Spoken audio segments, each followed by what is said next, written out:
दोस्तों, वैसे तो किसी भी जीव की सेवा करना सर्वश्रेष्ठ कर्म है, लेकिन कुछ लोग अपनी जिंदगी में कबूतर को रोज दाना खिलाते हैं। क्या आप जानते हैं कि जो लोग भी अपने जिंदगी में कबूतर को रोज दाना खिलाते हैं, उनकी जिंदगी में क्या फायदे होते हैं? इस वीडियो में हम 10 फायदे के बारे में बात करेंगे, तो मेरे साथ अंत तक बने रहिए और मेरे चैनल को प्लीज सब्सक्राइब कर दीजिए, प्लीज। पहला है पितृदोष से राहत।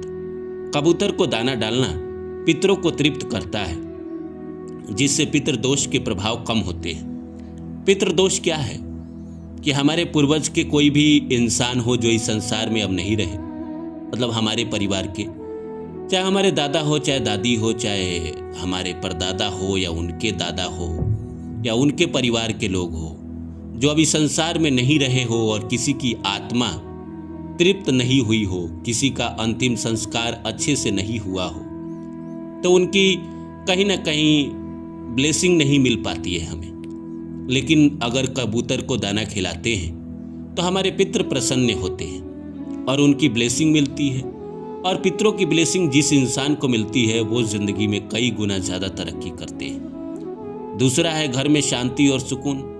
अब पितृ प्रसन्न रहेंगे तो भगवान भी प्रसन्न रहेंगे, तो आपका मन भी प्रसन्न रहेगा। आपका मन भी प्रसन्न रहेगा तो आपका कामकाज अच्छा चलेगा, और आपका कामकाज अच्छा चलेगा तो आपकी ज़िंदगी अच्छी चलेगी, आपके घर में शांति रहेगी, हर कोई आपसे खुश रहेगा।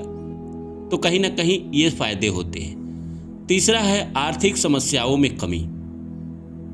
नियमित दाना डालने से रुका हुआ धन धीरे धीरे आने लगता है।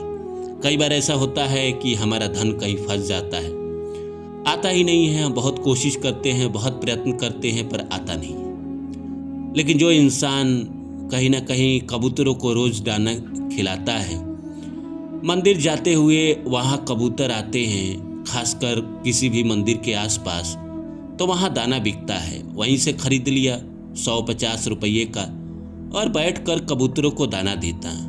जिंदगी में कई सौभाग्य खोलते हैं, जिसमें से है कि धन जो रुक गए हैं आपके, कहीं फंस जाते हैं, वो आपके ज़िंदगी में नहीं होगा। आपके धन आपकी ज़िंदगी में आपके समय पे आएंगे, और धन समय पे आता है तो ज़िंदगी के कई काम अचानक से बनने लगते हैं। चौथा है ग्रह दोष कम होते हैं, शांत होते हैं। विशेष रूप से राहु, केतु और शनि के अशुभ प्रभाव कम होते हैं। यही 3 ग्रह हैं जो नेगेटिव हैं, कहीं ना कहीं ज़िंदगी में रुकावट डालते हैं, लोगों के काम बिगाड़ते हैं। सारे ग्रहों ने इन लोगों को ठेका दे रखा है कि जाओ तुम किसी के ज़िंदगी में बुरा करना। लेकिन अगर आप कबूतर को, कौवा को, गाय को, भेड़िए को, किसी भी जीव को, कुत्ते को, यहाँ तक कि चूहे को, कौवे को रोटी खिला रहे हैं, दाना खिला रहे हैं, तो ये सारे ग्रह कहीं ना कहीं आपसे बहुत प्रसन्न रहते हैं। जब आपसे प्रसन्न होंगे तो आपकी ज़िंदगी में अचानक से काम बनने लगेंगे। आपका कोई भी काम रुक रुक के नहीं होगा। कई बार ऐसी होती है कि ज़िंदगी रुक जाती है, लेकिन ये ग्रह प्रसन्न रहेंगे तो आपकी ज़िंदगी रुकेगी नहीं, चलती रहेगी। 5वां है संतान सुख में वृद्धि। कहा जाता है कि इससे संतान से जुड़े कष्ट और चिंताएं दूर होती हैं। कई लोग हैं कि संतान को लेकर चिंता में रहते हैं। शादी हो गई, शादी के 2 साल 3 साल हो गए, संतान नहीं हो रहे हैं। परिवार का प्रेशर, समाज का प्रेशर है, डॉक्टर भी कह रहे हैं कि सब कुछ ठीक है, उसके बावजूद भी संतान नहीं हो रहा है। तो कहीं ना कहीं पितरों की ब्लेसिंग अधूरी है। तो जो इंसान भी अपने ज़िंदगी में कबूतर को, कौवे को, किसी भी पक्षियों को, जानवरों को खाना खिलाता है, दाना देता है, रोटी खिलाता है, उसके ज़िंदगी में ये परेशानी नहीं रहती है। और ये पुण्य भी तो है, इस पुण्य का फल भी तो भगवान देते हैं। 6ठा है मानसिक तनाव से मुक्ति। कबूतर को दाना खिलाने से मन हल्का रहता है और नकारात्मक विचार दूर होते हैं। अब इस बात को समझिए कि जब आपके ज़िंदगी में सारे काम अच्छे होंगे, आपके वक्त पे सैलरी आएंगे, वक्त पे आपको संतान होगा, वक्त पे आपकी शादी होगी, वक्त पे आपके हर चीज़ होंगे, तो आप जीवन में निराश रहेंगे क्या? नहीं रहेंगे। तो मानसिक तनाव होगा क्यों? मानसिक तनाव तो तब होता है ना जब हमारा कोई काम वक्त पे ना हो, हम जिंदगी में जो चाहते हैं वो ना मिले, तो हमें कहीं ना कहीं मानसिक तनाव होता है। पैसे अगर ना आ रहे हैं अकाउंट में तो भी मानसिक तनाव होता है। आर्थिक तंगी के कारण भी होता है, बीमारी के कारण भी होता है। लेकिन जो इंसान ये सब काम करता है उसके जिंदगी में ये सारी परेशानी नहीं रहती है। 7वां है पुण्य कर्म का संचय। भूखे जीव को भोजन कराना सबसे बड़ा पुण्य माना गया है।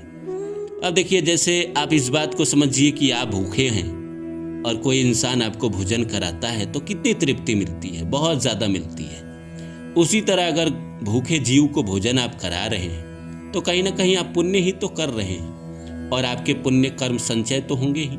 और कहीं ना कहीं जिंदगी में जब ज़रूरत होगा तो आपका पुण्य आपका साथ देगा भाग्य बनकर, और लोग कहेंगे देखो ये कितना किस्मत वाला है, इसके भाग्य हमेशा इसका साथ देते हैं। जब इसको ज़रूरत होती है भाग्य इसका साथ देने लगते हैं। लेकिन लोग देखेंगे नहीं कि आपने क्या कर्म किए हैं, कैसे कर्म किए हैं। 8वां है विवाह में आ रही बाधाएं दूर होती है। मैंने कहा ना कि पितर नाराज होते हैं तो घर में कोई शुभ कार्य नहीं होता है। लेकिन जो लोग कहीं ना कहीं पक्षियों को दाना देते हैं, जानवरों को दाना देते हैं, पितर प्रसन्न रहते हैं। तो शादी विवाह में देरी या रुकावट हो तो ये उपाय लाभकारी माना जाता है। आपको लग रहा है कि हमारे घर में शादी नहीं हो रही है, परेशानी आ रही है, तो ये उपाय करिए। आप पक्षियों को दाना दीजिए, गौरैया को, कहीं ना कहीं कौवे को, कबूतर को।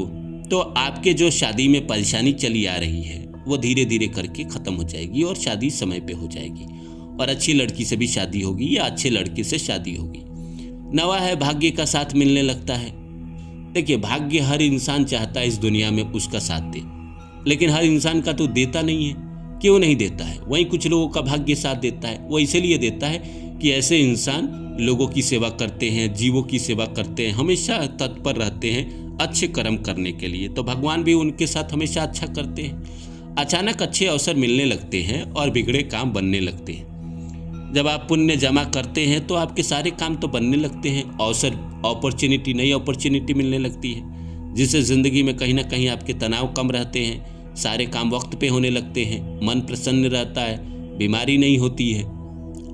आखिरी है भगवान की कृपा के संकेत मिलते हैं। भगवान की कृपा इस दुनिया में कुछ खास लोगों को ही मिलता है। जिनको मिलता है वो तो परम सौभाग्यशाली इंसान है। भगवान की कृपा इस दुनिया में कौन है जो नहीं चाहता कि उसके ऊपर हो।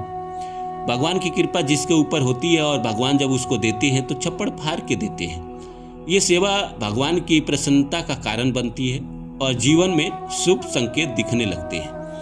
वहीं तो मैंने कहा भगवान जिसको देते हैं छप्पड़ फाड़ के देते हैं। तो ये सब सेवा, ये जो कर्म है ये साधारण कर्म नहीं है। इसको आप साधारण कर्म मत समझिए, ये बहुत बड़ा कर्म है। और जो इंसान करता है वो पितरों की, ईश्वर की, सबकी कृपा पाता है। बाकी कबूतरों की और चिड़ियों की आत्मा से दुआ तो पाता ही है, लेकिन भगवान की और पितरों की कृपा भी पाता है। राहु केतु की भी कृपा पाता है, शनि की भी कृपा पाता है। तो ये 10 फायदे थे जो मैंने आपको अपने इस वीडियो में बताया। अगर आप अपनी ज़िंदगी में करते हैं तो आपको फ़ायदे होंगे ही होंगे। नहीं कर रहे हैं तो कोशिश करिए कि जब आप मंदिर जाए तो करें। आपके जीवन में ये सारे फ़ायदे आपको ज़रूर होंगे। फिर मिलता हूँ।